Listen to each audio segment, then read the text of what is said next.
اوس باید د پروګرام په دې برخه کې دوه نظمونه درته ولولو چې د یوه عنوان دی د مستۍ شیبه. پاس په چت کې په قلا کې د خانانو له وختونو ځای جوړ کړي موږکانو، کارخانې ته یې هم لار وغځولې، د اشپزه یې به یې غوړې ګولې وړلې، که جوار و که غنم هر څه یې خپل و، نه حساب نه ترازو نه تلل و، په غنمو پړسېدلي موږکان و، مشران خو خپلو خېټو ته حیران و، دومره غټ و چې کندو ته نه سوای تللی، نه د غلا و نه یې منډې سوای وهلی،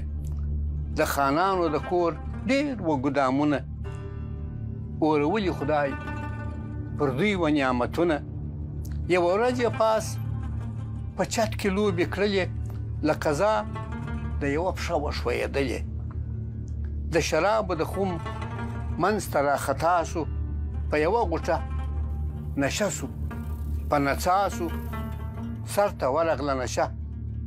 سترګې یې سرې سوې، د دنیا ورڅخه هېرې اندېښنې سوې، ورته یادې سولې تورې پیشوګانې، هغه ژړې او ابلکې قاتلانې.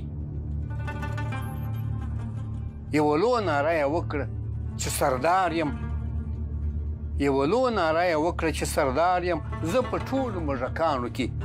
سالار یم، چې هر څوک مې موږک بولي جاهلان دي، ناخبره زما له زوره ناپوهان دي، پیشو کله لري زما په څېر غاښونه، سوري کوم چې په ګدام کې جوالونه، د دامونو مې شلولي دي سیمونه، د انسان پر زړه مې ایښي دي داغونه،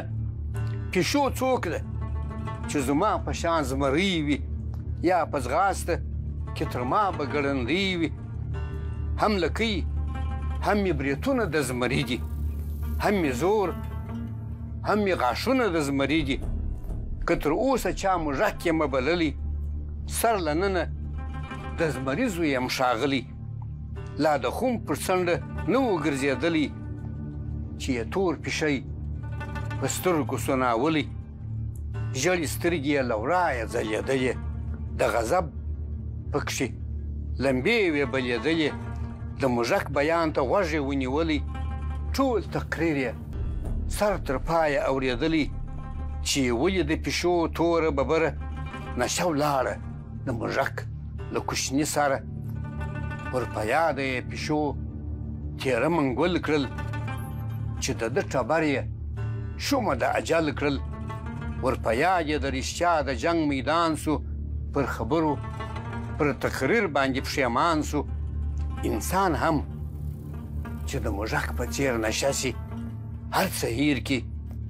په ساده بریتو غره سي، د شرابو په نشه کې شین زمری سي، خپل نری غږ یې تر غوږ د توپ غړومبی سي، تر نظر یې تور دیوان موږکان ورسي، تور لښکر ورته د مچ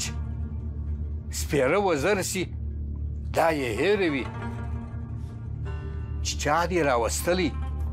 د قدرت پر ګدۍ، چا دې کښېنولی دا شوکت او دا قدرت د ده د پلار دی، که د هر ویښته اختیار یې د بادار دی، چې نشه له سره ولاړه سي هوښیار سي، چې نشه له سره ولاړه سي هوښیار سي، ورته یاد غضب او قهر د بادار سي، په ځان پوه سي، ځان ته وګوري